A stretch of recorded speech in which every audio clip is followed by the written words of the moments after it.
السلام علیکم ناظرین۔ پچھلی قسط کے اختتام پر آئی گل اپنی ماں سے کہتی ہے کہ بھائی جان آپ لوگوں کی وجہ سے مر گئے۔ یہ کہہ کر آئی گل اپنی ماں کا گلا گھونٹنا شروع کر دیتی ہے۔ اس قسط کے آغاز میں زورا خاتون آئی گل کو ایک زوردار تھپڑ مارتی ہے اور خود کو آئی گل سے چھڑانے میں کامیاب ہو جاتی ہے۔ تھپڑ کھا کر آئی گل کہتی ہے، دیکھیں یہ لوگ مجھے بھی مار رہے ہیں بھائی جان۔ یہ کہہ کر آئی گل روتے ہوئے نیچے زمین پر بیٹھ جاتی ہے۔ پھر زورا خاتون آئی گل کے پاس آتی ہے اور اسے گلے سے لگا لیتی ہے۔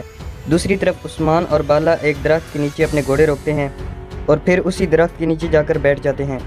عثمان بالا کو پانی پیش کرتے ہوئے کہتا ہے، تمہیں پیاس لگی ہوگی۔ بالا جب پانی کو پکڑنے لگتی ہے تو عثمان پانی پیچھے کر لیتا ہے اور کہتا ہے، تم نے خوب مقابلہ کیا اور ہم ایک دوسرے کو ہرا نہیں سکے۔ یہ کہہ کر عثمان بالا کو پانی دیتا ہے اور بالا پانی پینے لگتی ہے۔ پھر بالا مسکراتے ہوئے کہتی ہے، میں تو جیسے آپ کو جانتی ہی نہیں عثمان، اگر آپ چاہتے تو علاجہ کو تو رہنے دیں، بلکہ اگر میں شہین پر سوار ہو کر آتی تو بھی آپ تک نہ پہنچ پاتی۔ پہلی مرتبہ میرا دل اس طرح کانپ رہا ہے، میں بے حد خوش ہوں عثمان۔ عثمان بالا کا ہاتھ تھامتے ہوئے کہتا ہے، آپ کا دل مضبوط ہے اور ایمان فولاد کی طرح ہے بالا، مگر خوشی بھی غم کی طرح ایک آزمائش ہوتی ہے، اسی وجہ سے آپ کا دل کانپ رہا ہے۔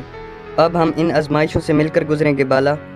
عثمان کہتا ہے، وہ پرچم جو ہم کافروں کے علاقوں میں نصب کریں گے، ان پرچموں کو ہم اپنی اولاد کے ساتھ مزید دور تک لے جائیں گے۔ یہ سن کر بالا مایوس ہو جاتی ہے اور کہتی ہے، میں نہیں جانتی کہ آپ کو اولاد دے پاؤں گی یا نہیں، مگر ایک بات اچھی طرح جانتی ہوں کہ میری جان آپ کے مقصد کے لیے قربان ہے۔ عثمان بالا کا ہاتھ پکڑتے ہوئے کہتا ہے، سب سے زیادہ بہتر جاننے والا میرا اللہ ہے، میں اللہ سے دعا کرتا ہوں کہ آپ مجھ سے جدا نہ ہوں۔ مجھے اپنے اللہ پر پورا یقین ہے کہ وہ ہمیں اولاد جیسی نعمت سے ضرور نوازے گا، اور یہ میں اپنے عقل سے نہیں بلکہ اپنے دل سے کہہ رہا ہوں۔ انشاءاللہ ہماری اولاد ہوگی اور ہماری نسل آگے چلے گی۔ بالا کہتی ہے، انشاءاللہ عثمان۔ پھر عثمان کہتا ہے، اللہ سے دعا ہے کہ وہ ہمیں خسارے والے لوگوں میں شامل نہ کرے اور ہمیں ہمیشہ ایمان رکھنے والوں اور صحیح اعمال کرنے والوں میں سے اور ایک دوسرے کو صبر اور صحیح بات کی نصیحت کرنے والا بنائے۔ بالا آمین کہتی ہے تو پھر بالا اور عثمان دونوں کھڑے ہو جاتے ہیں۔ عثمان اونچی آواز میں کہتا ہے، ایک دن ہمارا خیمہ بچوں کی کلکاریوں سے گونجے گا اور اس وقت ہم متحد ترک قبائل کی سلطنت کی بنیاد رکھیں گے۔ انصاف پسند اور آزادی والے نظام کی شہرت بہت دور دور تک پہنچے گی۔ پھر عثمان بالا کو پکڑتے ہوئے کہتا ہے، بالا خاتون اور عثمان صاحب کے ہاتھوں تربیت پانے والی خواتین اور مردوں کے ذریعے ہم اپنا پرچم دنیا کے کونے کونے میں لہرائیں گے۔ پھر عثمان اپنے ہاتھ کا اشارہ کرتے ہوئے بالا سے کہتا ہے، ایسے منہ لٹکا کر کیوں کھڑی ہیں، چلو اب پھر مقابلہ ہوگا، قبیلے پہلے پہنچنے والا جیتنے والا کہلائے گا۔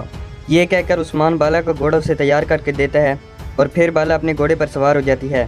عثمان بھی اپنے گھوڑے کی طرف بڑھ کر گھوڑے پر سوار ہو جاتا ہے اور پھر دونوں قبیلے کی جانب اپنا گھوڑا دوڑا دیتے ہیں۔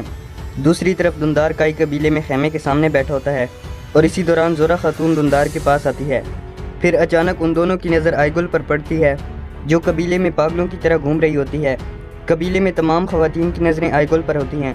آئی گل جب اپنے امی اور ابو کے پاس پہنچتی ہے تو ان سے کہتی ہے، دیکھیں یہ پھول میں نے اور بھائی جان نے مل کر تیار کیے ہیں، شادی کے دن یہ پھول میں دلہن کے سر پر لگاؤں گی۔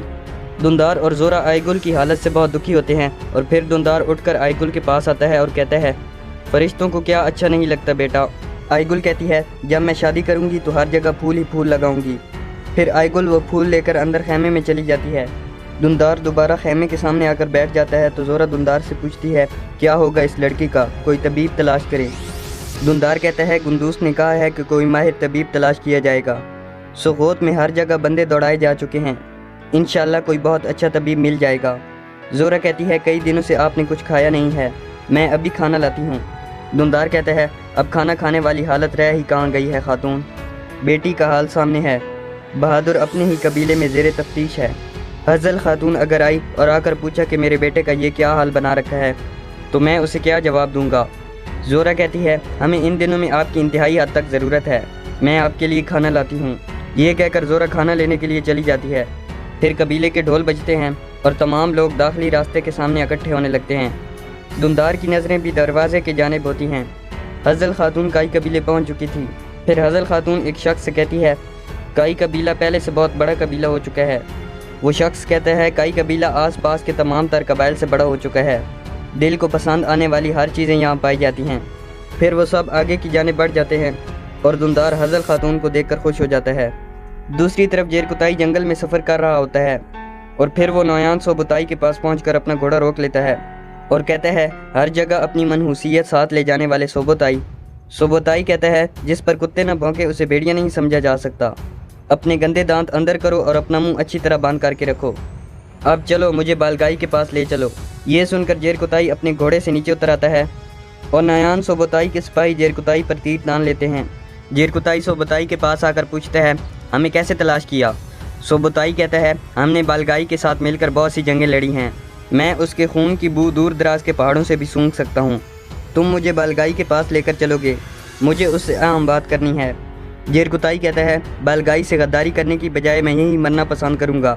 یہ کہہ کر جیرکوتائی اپنی تلوار نکالنے لگتا ہے تو منگول کمانڈر نویان سوبوتائی اس کی گردن پر تلوار رکھ لیتا ہے اور کہتا ہے، اصل میں تم مجھے بالگائی کے پاس نہ لے جا کر غداری کرو گے۔ اگر تم نے ایسا نہ کیا تو بالگائی جیسا شریر میرے ان 3 سپاہیوں کا مقابلہ نہیں کر پائے گا۔ ہم بالگائی کا بھلا چاہتے ہیں اور اس سے بات کرنا ہمارے لیے بہت ضروری ہے۔ یہ سن کر جیرکوتائی اپنی تلوار اپنی میان میں رکھ لیتا ہے۔ منگول کمانڈر کہتا ہے، اگر گھوڑے کو اس کی مرضی کرنے دی جائے تو اپنی لگام منہ میں ہوتے ہوئے بھی پانی پیے گا۔ بالگائی جس کے لیے میں نے جنگ میں اپنا سینہ ڈال دیا، اسے مجھے دیکھ کر خوشی ہوگی۔ دوسری طرف کائی قبیلے میں زورا خاتون کھانا لے کر خیمے سے باہر نکلتی ہے تو حزل خاتون کو دیکھتے ہی کھانا اس کے ہاتھوں سے گر جاتا ہے۔ حزل خاتون کے ساتھ کافی سارے لوگ بھی تھے۔ جب حزل دندار کے سامنے پہنچتی ہے تو 2 خواتین حزل کو گھوڑے سے نیچے اتارتی ہیں۔ دندار حزل کو خوش آمدید کہتا ہے تو حزل دندار کا شکریہ ادا کرتی ہے اور پھر زورا کی طرف دیکھتے ہوئے پوچھتی ہے، اتنی حیران و پریشان کیوں ہو زورا؟ مجھے خوش آمدید نہیں کہو گی؟ زورا خیمے والی سیڑھیوں سے نیچے اتر کر آتی ہے اور حزل کو روکھے انداز میں خوش آمدید کہتی ہے۔ حزل دندار سے کہتی ہے، میں آپ کی ایک آواز پر پانی کی طرح بہتی ہوئی اور ہوا کی طرح اڑتی ہوئی آئی ہوں۔ سب سے پہلے میری تعزیت قبول فرمائیں۔ میں نے سنا ہے کہ دھواں آپ کے سر کو گھیر چکا ہے۔ پھر حزل زورا کے پاس سے گزرتے ہوئے ایک صوفے پر بیٹھ جاتی ہے۔ دندار اور زورا بھی حزل کے ساتھ آ کر بیٹھ جاتے ہیں۔ دندار کہتا ہے، میں نے سلطوق کو بھیجا تھا، لیکن اگر مجھے آپ کے قریب ہونے کا پتہ ہوتا تو مزید سپاہی بھی روانہ کرتا۔ یہ علاقہ محفوظ نہیں ہے خاتون۔ حزل کہتی ہے، میں بیسنیا کے سب سے مشہور سردار کی اہلیہ ہوں اور نیکیا کے سب سے مضبوط سردار کی بہن ہوں۔ ہمیں کوئی کیا کہہ سکتا ہے دندار صاحب؟ اسی دوران گندوس اور بمسی بھی وہاں پر آتے ہیں اور حزل خاتون کو خوش آمدید کہتے ہیں۔ پھر بہادر بھی وہاں پر آتا ہے اور اپنی امی حزل کا ہاتھ چومتا ہے۔ حزل کہتی ہے، تمہاری ماں تم پر قربان جائے میرے شیر۔ حزل کہتی ہے، گندوز سرداری تم پر بہت جچتی ہے۔ بنو شوبان کے سردار اپنے بھائی جان کا سلام لائی ہوں۔ کئی قبیلے والے جہاد کرنے والے ہیں، انہوں نے آپ کے لیے کچھ مدد بھیجی ہے تاکہ کافروں کے سامنے گردنیں جھکنے نہ پائیں۔ پھر حزل اپنا ہاتھ آگے کرتی ہے تو اس کی باندھی ایک سونے کا تھیلا اس کے ہاتھ میں رکھتی ہے۔ گندوس بمسی کی طرف دیکھتا ہے اور پھر کہتا ہے، مظفر الدین یابلک ارسلان کا سلام سر آنکھوں پر، مگر کئی قبیلے کے لوگ سونے سے نہیں بلکہ ایمان سے لڑتے ہیں۔ حزل کہتی ہے، اس میں کوئی شک نہیں میرے بہادر، مگر یہ ہم نے اپنی سخاوت سے پیش کیا اور تم نے اپنی ہٹ درمی سے قبول نہیں کیا۔ پھر سلجان وہاں آتی ہے اور حزل کو خوش آمدید کہنے کے بعد اس کے پاس بیٹھ جاتی ہے۔ سلجان کہتی ہے، بتائیں آپ کے آنے کی وجہ کیا ہے؟ کیا دندار صاحب کی حسرت نے آپ دونوں کے درمیان موجود برف کو پگھلا دیا؟ حزل کہتی ہے، میں بالکل اداس تھی، مجھے اپنا قبیلہ، اپنے رشتہ دار اور شوہر بہت یاد آ رہا تھا، مگر یہ محض ایک ملاقات نہیں ہے بلکہ میں کچھ عرصہ یہاں رہائش کے لیے آئی ہوں۔ دوسری طرف شہزادی صوفیہ قلعے میں پہنچ جاتی ہے تو سب لوگ اسے خوش آمدید کہتے ہیں۔ سلفادور صوفیہ سے کہتا ہے، جناب یعنی اس کے انجام کی خبر سنی، یقین کریں ہمیں بہت دکھ ہوا شہزادی۔ صوفیہ کہتی ہے، بادشاہ کے سپاہی میرے تعاقب میں ہیں، مجھے گرفتار کرنے تک چین سے نہیں بیٹھیں گے۔ ہیلن کہتی ہے، اگر آپ چاہیں تو ہم کچھ عرصہ کے لیے نیکیا چلے جاتے ہیں، وہاں ابھی تک ہمارے کچھ مخلص دوست موجود ہیں۔ صوفیہ کہتی ہے، ہرگز نہیں ہیلن، بہت سے لوگ قلعے سے نکلتے ہی میری جان لینے کے در پہ ہوئے بیٹھے ہیں۔ پھر صوفیہ سلفادور کی طرف دیکھتے ہوئے کہتی ہے، اب میں کسی پر اعتماد نہیں کر سکتی۔ سلفادور کہتا ہے، میں قلعے کے اندر ہر قسم کی تدبیر اعلیٰ انداز میں اختیار کروں گا، اگر آپ چاہیں تو ہم قلعے کے سامنے خندقیں بھی کھود کر جنگی صورتحال میں منتقل ہو سکتے ہیں۔ صوفیہ کہتی ہے، تم جانتے ہو کہ بادشاہ کی فوج کو شکست دینے کے لیے یہ کافی نہیں رہے گا سلفادور، مگر ہمارے پاس بچنے کا ایک موقع موجود ہے، ہمیں بادشاہ سے بچانے والی واحد طاقت کائی قبیلہ ہے۔ پھر صوفیہ سلفادور سے کہتی ہے، تم کائی قبیلے جاؤ اور ان سے کہو کہ ہم اتحاد کرنے کے لیے ہر شرط قبول کرنے پر تیار ہیں، یہاں تک کہ اگر وہ چاہیں تو ٹیکس بھی ادا کرنے پر تیار ہیں۔ یہ سن کر ہیلن کہتی ہے، عثمان صاحب اسے کبھی بھی قبول نہیں کریں گے۔ صوفیہ کہتی ہے، اسے یہ قبول کروانے کے علاوہ ہمارے پاس مزید کوئی راہ نہیں ہے۔ پھر صوفیہ سلفادور کی طرف دیکھتے ہوئے کہتی ہے، میرا اور مجھ سے وابستہ تمام صلیبیوں کا مقدر اب تمہارے ہاتھ میں ہے، میں تمہیں لامحدود اختیارات دیتی ہوں، عثمان سے کہو کہ ہم ہر شرط قبول کرنے کے لیے تیار ہیں۔ سلفادور کہتا ہے، جو آپ کا حکم شہزادی۔ یہ کہہ کر سلفادور وہاں سے چلا جاتا ہے تو صوفیہ ہلکی سی مسکراہٹ دیتی ہے۔